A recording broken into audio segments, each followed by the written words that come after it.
탄핵소추위원이시죠. 천하람 개혁신당 의원 오셨습니다. 어서 오세요. 네, 안녕하십니까. 네, 헌재에서 오셨죠. 네, 오전에 헌재 오전에 그 변론을 보셨는데 어떤 부분이 좀 인상적이셨어요? 사실 저는 뭐 특별한 거는 못 느꼈어요. 그러니까 이제 딱 신청한 취지 자체가 네. 그 홍장원 1차장의 신빙성을 무너뜨리겠다라는 게 보였고요. 그런데 별로 성공하지 못했던 것 같습니다. 아, 성공 못했습니까? 네, 제가 봤을 때는 전혀 성공 못했고요. 네. 이제 메모의 신빙성을 뭐 무너뜨리기 위해서 이게 1차부터 4차 메모가 있고 뭐가 가필이 됐다 안 됐다 얘기를 하는데 얘기를 하면서 계속 들어보면 어쨌든 보좌관과 홍장원 차장이 그런 리스트를 들었고 그게 약간의 가필이 있든 없든 명단이라는 건 실제 하는구나라는 게 저는 오히려 더 신빙성 있게 느껴졌거든요. 그래서 저는 윤석열 대통령 그런 표현을 썼어요. 처음에는 조금 몸이 안 풀리셨다가 몸이 풀리면서 활발하게 자책골을 넣는다. 제가 그런 표현을 쓴 적이 있는데 오늘의 오전 변론도 역시나 자책골의 연장 아니었나 저는 그렇게 보여집니다. 그러면은 지금 이제 뭐 메모라는 게 핵심적인 쟁점은 아니잖아요. 사실 본질은 아니잖아요. 아니죠. 네. 네. 그런데 메모를 가지고 그러면은 좀 이 사안 본질을 흔들려고 한 거다. 이렇게 보십니까? 어떻게 보세요? 그렇죠. 그래서 메모가 여러 차례 수정이 됐다 이런 걸 가지고 신빙성을 흔들려고 했는데 그러다 보니까 얘기를 들으면 들을수록 아 뭔가 있구나라는 메모의 실체가 확실하다. 그렇죠. 실체가 있구나라는 게 생각이 들고요. 이제 그 다음에는 그게 좀 잘 안 된다 싶으니까 홍장원 차장이라는 인물에 대한 신빙성을 흔들려고 했어요. 뭐 예전에 그 취업 청탁을 야당 의원에게 뭐 7차례를 했다느니 뭐 대통령 본인까지 등장해가지고 직접 발언을 하면서 이미 그 사람은 국정원장의 신임을 잃었다느니 이런 식으로 이제 계속 홍장원 차장이 뭔가 본인의 지위를 유지하거나 아니면 더 좋은 자리에 가기 위해서 정치적으로 공작을 펼치고 있다라는 뉘앙스는 계속 꺼내놓으려고 했는데 거기에 대한 구체적인 근거가 없으니까 좀 뜬구름 잡는 얘기만 계속 됐던 거죠. 지금 국회에서요, 김봉식 전 서울경찰청장에 대한 증인신문이 진행이 되고 있잖아요. 지금 속보 나오는 거 보니까 김봉식 전 청장이 이렇게 얘기를 했네요. 김용현 전 국방장관이 준 A4 용지에 22시 국회, MBC, 여론조사 꽃 이렇게 있었던 게 기억난다라고 했습니다. 네. 이거 어떻게 보십니까? 저 리스트를 봤을 때 대통령이 보호하고 싶은 대상 같아 보이세요? 뭔가 잡아가고 싶은 대상처럼 보이십니까? MBC가 써 있어서 제가 답하기가. 그렇죠. 저도 MBC에 앉아 있어서 좀 그렇지만 네, 아마 많은 국민들께서 이 리스트를 보셨을 때 대통령이 지금까지 국회를 뭔가 질서 유지를 하고 지켜줘야 할 대상처럼 얘기했던 것이 얼마나 덧없는 것이었나. 이걸 저 리스트를 보면 아실 것 같아요. 여론조사 꽃이나 MBC의 지금 윤석열 정권과의 관계를 봤을 때 거기를 지켜주려고 굳이 병력까지 파견할 필요는 없는 것이거든요. 장악을 하려고 한다거나 더 나아가서는 거기에 있는 핵심 인물들을 체포하려고 했다라고 보는 것이 훨씬 더 상식에 부합하겠죠. 그러니까 저 리스트의 최상단에 국회가 있었다는 것은 약하게 봐도 국회를 봉쇄하고 장악하려고 하는 의도, 나아가서는 국회의원들을 구금하고 체포하려고 하는 의도가 있었던 거 아니냐. 딱 리스트만 봐도 보여지는 의도인 거죠.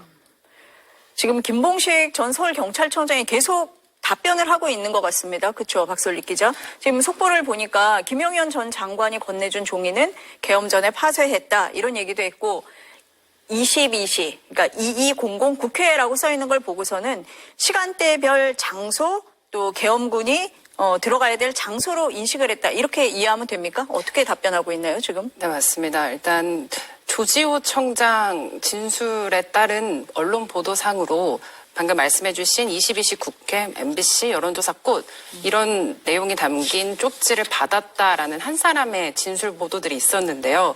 여기에 오늘 김봉식 전 청장까지 나도 그 쪽지를 받고 거기에 이 세 군데를 포함해서 여러 개가 있었던 것 같다라는 답변이 나온 상황입니다. 그래서 김봉식 전 청장은 그걸 보고 본인의 답이었는데요. 본인 경찰들이 가는 곳이 아니라 그 시간대별 그리고 장소를 봤을 때 군이 진입하는 그런 장소들인 줄 알았다. 자기는 그렇게 느꼈다. 이렇게 얘기를 했고요.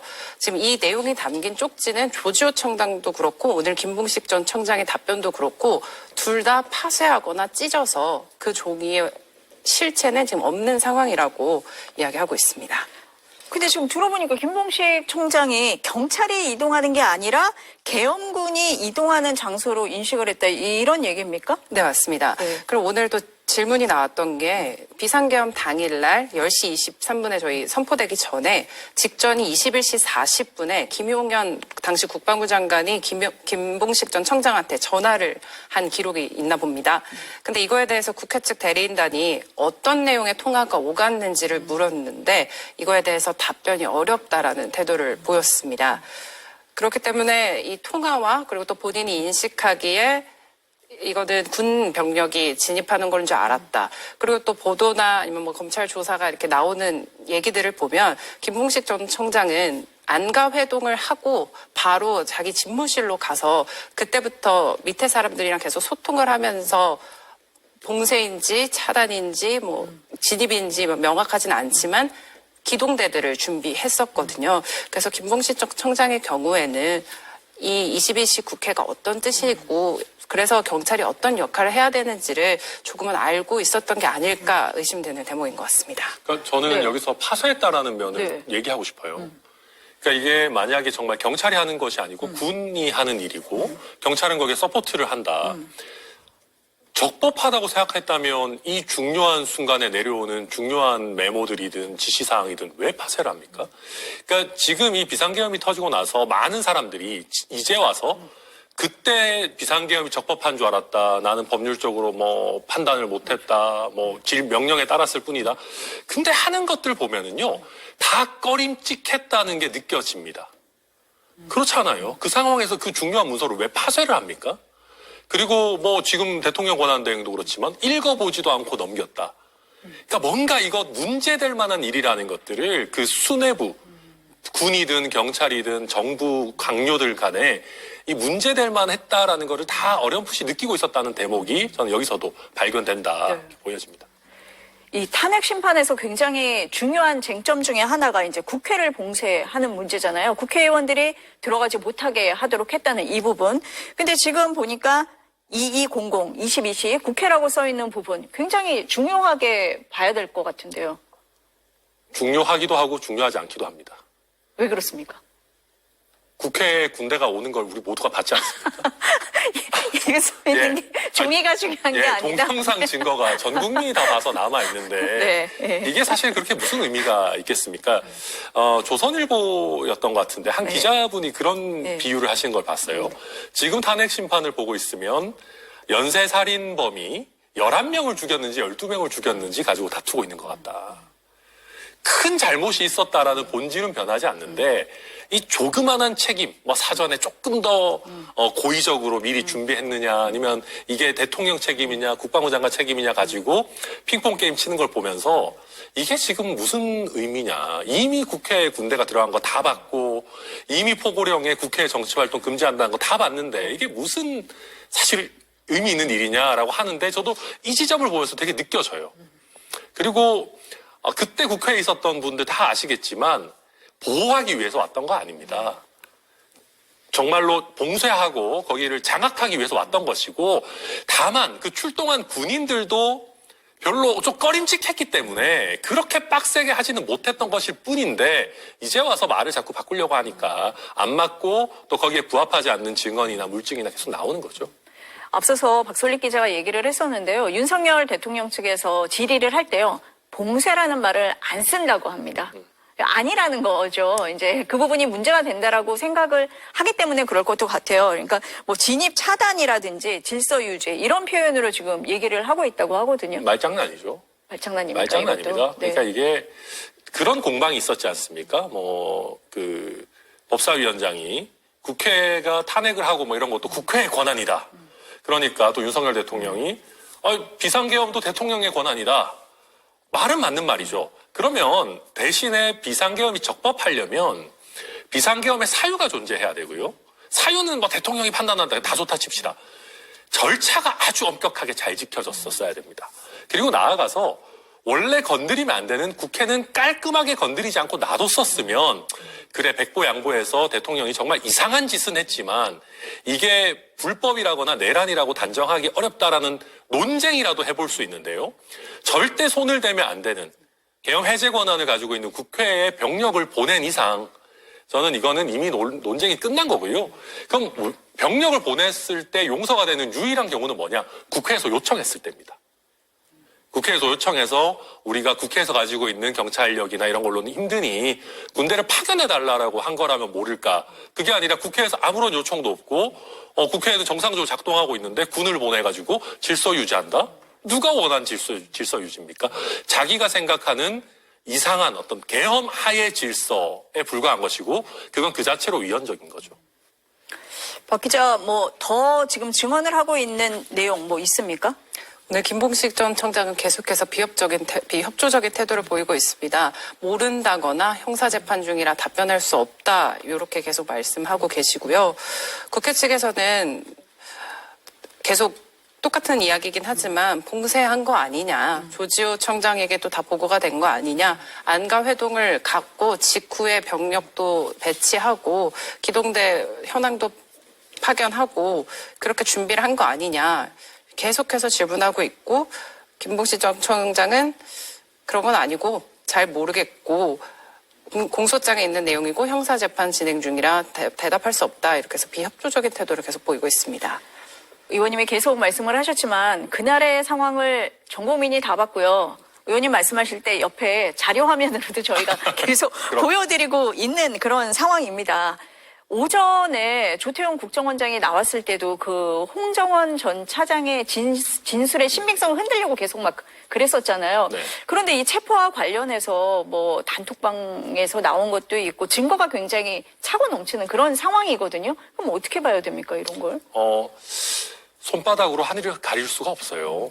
그러니까 이제 조금 대통령에게 유리한 증인들이 나와서 다소 축소하거나 아니면 다른 진술들을 좀 폄하하려고 시도를 해도 물증이 남아있는 걸 어떻게 흔들 수가 없습니다. 그리고 요즘은 카카오톡 메신저도 메신저고 또 심지어는 어떤 그 명령 체계들을 통해서 하급 장교들에게 실시간으로 사실 내용이 거의 전파되다시피 한 부분들도 있기 때문에 헌법재판소에서는 단순히 증인의 진술만을 듣는 것이 아니고 재반 증거, 물증들을 다 살펴서 종합적으로 판단을 하게 되거든요. 그래서 오히려 윤석열 대통령이 신청한 증인이 물적 증거와 부합하지 않는 진술을 하는 것은 오히려 불리할 수 있습니다. 네. 이제 증거가 지금 나와 있는 상황에서 그거하고 다른 얘기를 한다든지 답변을 회피하는 게 결코 도움이 되지 않는다. 오히려 상대방 주장의 신빙성을 더 보태주는 그런 꼴이 될 수 있는 거죠.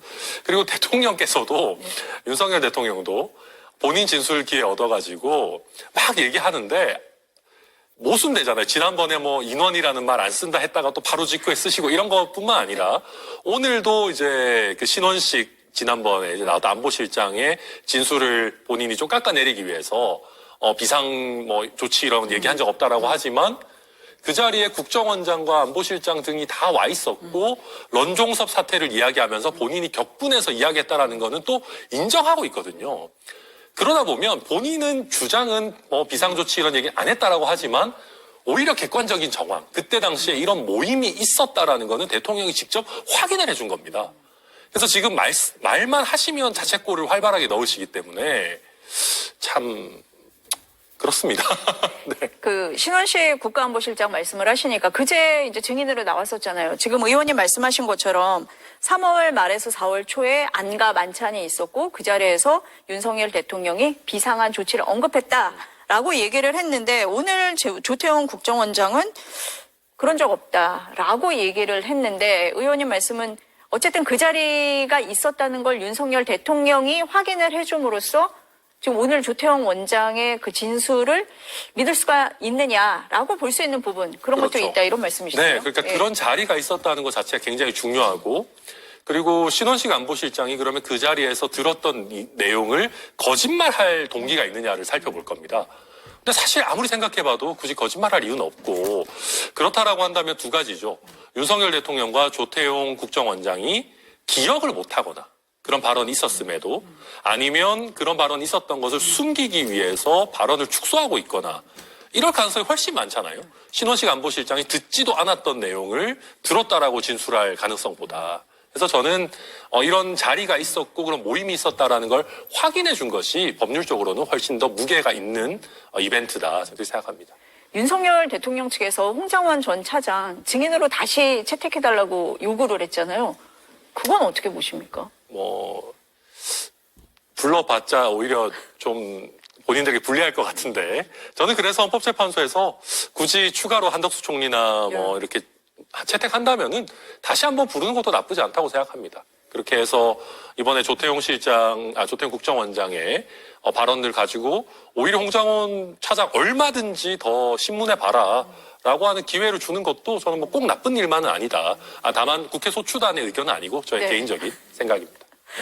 그러면은 지금 오늘일까지만 지금 변론기일 잡혀져 있잖아요. 네. 의원님 보시기에는 그러면은 뭐 추가로 더 지정할 가능성이 있다 이렇게 보십니까? 어떠세요? 원래 이제 증인신문이 끝나더라도 양쪽의 최후 변론 기회를 줘야 됩니다. 그래서 한두 번 정도는 더 해야 되고 지금 헌법재판소에서 굉장히 절차 진행을 효율성 있게 해주셔가지고 뭐 부정선거 관련된 증인 이런 건 안 했잖아요. 본질도 아니고.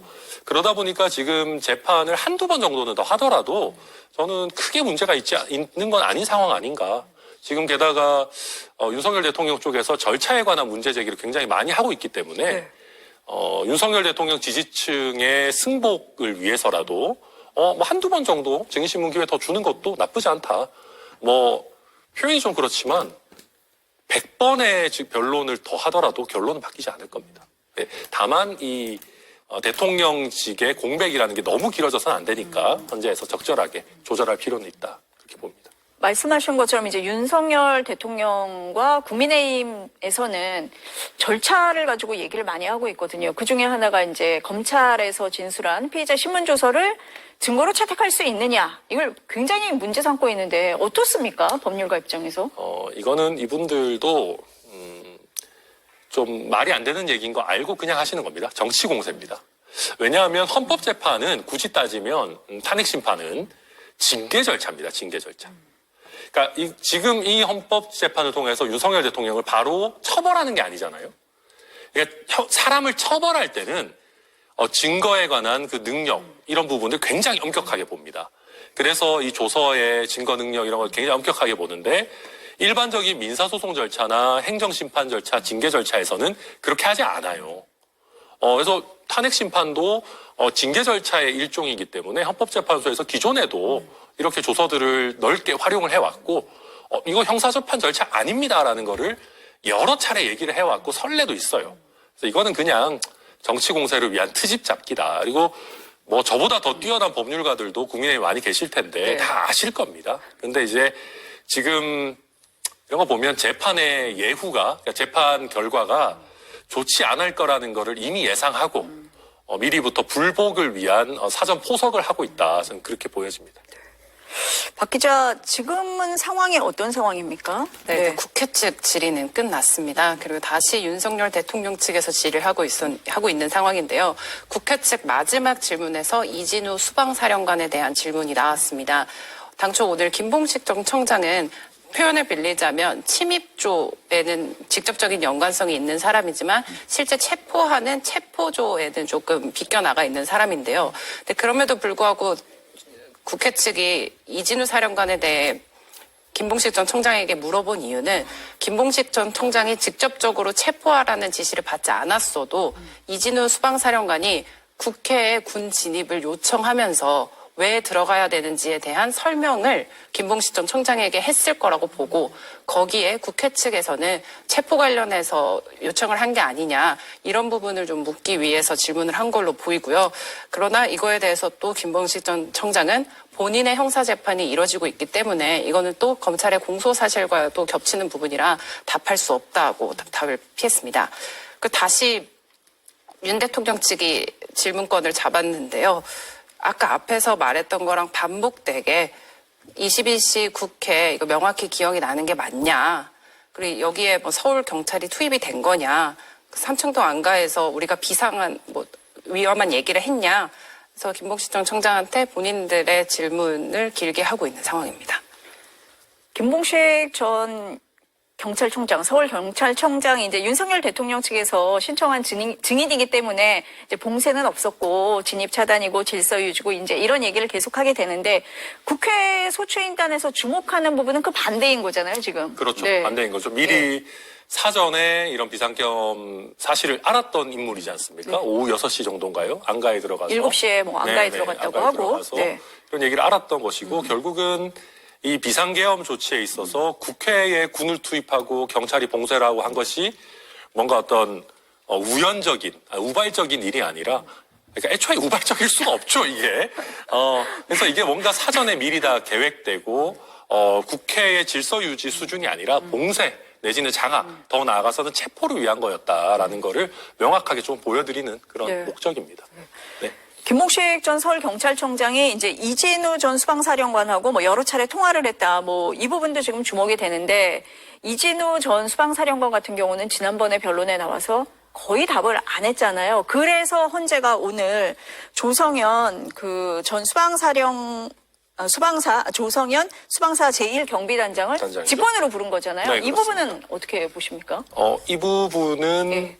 윤석열 대통령에게 굉장히 불리한 부분입니다. 왜냐하면 이진우 전 수방사령관이 답변을 거부한 부분에 대해서 특별히 더 안 살펴봐도 된다 그랬으면 굳이 그 아래에 있는 단장까지 직권으로 살펴볼 필요는 없어요. 그런데 지금 보면 이진우 수방사령관과 관련해서 뭐 본회의장에서 4명 군인이겠죠. 군인 4명이 의원 1명씩 들쳐업고 나와라. 뭐 본청 내부로 진입해서 국회 외부로 끌어내라. 이런 지시들이 계속해서 있었던 것 아니냐라는 굉장히 중요한 의혹 제기 뭐 내지는 이미 형사재판 과정에서는 공소장에 기재된 사항들이 있단 말입니다. 그러다 보니까 이 부분에 대해서 직접 이 명령을 이진우 수방사령관에게 받았던 단장을 직접 불러서 헌법재판소에서 물어보겠다. 그러니까 이런 어떤 의구심들이 실체가 일정 부분 있다라는 의심을 헌법재판소에서도 가지고 있다라는 걸 보여주는 지점이겠죠. 그죠. 이 조성현 단장에 대해서는 어떤 부분을 좀 중점적으로 볼 거다 이렇게 보고 계십니까? 조성현 단장의 경우는 기존 방식과 다르게 헌법재판관들이 먼저 40분에서 1시간 정도 신문을 하고 양측에서 15분씩 보충 질의를 하는 건데요. 말씀해 주셨다시피 조성현 단장은 전체 변론에 있어서 가장 핵심 증인이 될 수도 있는 인물입니다. 아무래도 헌재가 직권으로 증인 채택한 유일한 인물이기도 하고 그래도 이진우 수도방위 사령관의 경우 본인 변론에서 89번의 답변 거부를 했는데요. 그 정도로 협조적이지 않은 태도를 보였습니다. 그런데 조성현 단장은 김창학 단장과 함께 이진우 사령관에게 비상계엄 당일날 직접적으로 지시를 받은 양쪽입니다. 거기에서 조성현 단장은 특히 검찰 진술에서 4인 1조로 의원을 끌어내고 문을 부수고서라도 들어가라. 이런 지시를 직접 받고 움직였다. 이렇게 진술한 바가 있는데요. 또 조성현 단장의 경우는 국회에서도 국회의원을 끌어내라고 했던 이진우 지시가 불법이라 판단했고 국회의원들 지나갈 통로 확보해라 이런 변경된 지시도 내려왔다는 걸 공개적으로 진술한 바 있습니다. 그렇기 때문에 오늘 헌재에서는 조성현 단장을 상대로 이전에 이진우 수방사령관이 답하지 않았던 그 비상계엄 당일날 수방사령관 병력이 왜 국회에 진입을 했고 그 당시에 어떤 지시가 김용현 장관이든 대통령이든 이루어졌는지 이 부분을 집중적으로 물을 것으로 보입니다. 국회 소추인단 입장에서는 어떤 부분에 좀 주목을 하고 계세요? 네, 지금 잘 말씀해 주셨어요. 네. 그러니까 이진우 수방사령관이 그렇게 감추려고 했던 것이 무엇이었을까. 근데 이렇게 저는 핵심은 간단하다고 봅니다. 국회에 병력이 들어갔고 그건 들어가서는 안 되는 일이라는 거는 이미 전 국민이 다 알고 있고 다 봤습니다. 근데 여기서 국회의원을 체포하려고 했다라고 하면 물론 같은 범죄 혐의라 하더라도 형량이 확 올라가게 되겠죠. 그것은 저는 뭐 그 내용이 증명이 되든 안 되든 윤석열 대통령 탄핵되는 건 매한가지라고 보지만 윤석열 대통령의 내란 수괴 혐의 재판에서나 본인 형사재판에서도 굉장히 형을 높이는 형태로 작용할 수 있단 말이에요. 그러다 보니까 계속 어떻게든 감추려고 하는 거죠. 그러나 밑에 있는 단장은 이걸 숨기려고 한다고 해서 숨겨지는 것이 아니다라고 판단하고 차라리 모든 것을 솔직하게 이야기하고 협조하는 형태로 가기를 좀 마음을 어느 정도 정한 사람으로 보입니다. 국회에 나왔을 때 진술 태도들을 보면. 네. 그렇기 때문에 이렇게 협조적인 인물을 통해서 헌법재판소에서는 이 어떤 체포 지시, 끌어내라는 지시가 실체가 있는 거인가를 엄격하게 따져보려고 하고요. 아마 조금 있으면 또 나오겠지만 저는 국민 여러분 좀 보셔야 되는 거는 헌법재판관들이 이 조성현 단장에게 부드럽게 대하지 않을 수도 있어요. 오히려 더 공격적으로 질문할 수도 있습니다. 왜냐하면 그렇게 공격적으로 질문하고 진술의 허점을 파고들어야지 정말 그런 끌어내라는 지시가 있었는지에 대한 본질을 더 면밀하게 파악할 수가 있거든요. 그래서 보시면서 혹시 왜 이렇게 헌법재판관들이 좀 뭔가 윤석열 대통령 측에서 질문하는 것 같지라고 느껴지시더라도 그게 오히려 증인을 신문하는 어떻게 보면 마땅한 태도다 해서 좀 여유 있게 보시는 것도 필요하지 않나 생각합니다. 의원님이 그럼 가장 주목하는 증인입니까? 오늘의? 오늘의 네. 뭐 하이라이트라는 표현은 좀 그렇고 네, 네. 가장 중요한 증인인 건 맞습니다. 그러면은 오늘 조성현 단장이 어떻게 답변을 하느냐에 따라서 정치인 체포 지시에 대해서 확인이 좀 될 수 있다. 그렇죠. 그렇게 보시는 거고 네. 그 부분이 그리고- 정치인 체포가 그래서 중요하다. 네. 그리고 정치인 체포가 실제 되지 않았다라는 거를 윤석열 대통령 측에서 굉장히 강조하고 있는데 되지 않은 이유도 일정 부분 나올 겁니다. 그것이 윗사람들의 명령이 약해서가 아니라 실제 명령을 수행하는 군인들이 이건 도저히 해서는 안 된다라는 판단이 있었기 때문에 결과적으로 이루어지지 않았을 뿐이지 윤석열 대통령과 사령관 레벨에서는 체포에 대한 강력한 지시가 있었다라는 것이 좀 다시 한번 확인되는 계기가 되지 않을까 기대합니다. 의원님이 말씀을 하시니까 윤석열 대통령이 아무런 일도 일어나지 않았다라고 얘기했던 게 생각이 납니다. 네. 오늘 그 현장에서 보셨을 때 윤석열 대통령의 발언이라든지 태도 어떻게 보셨어요?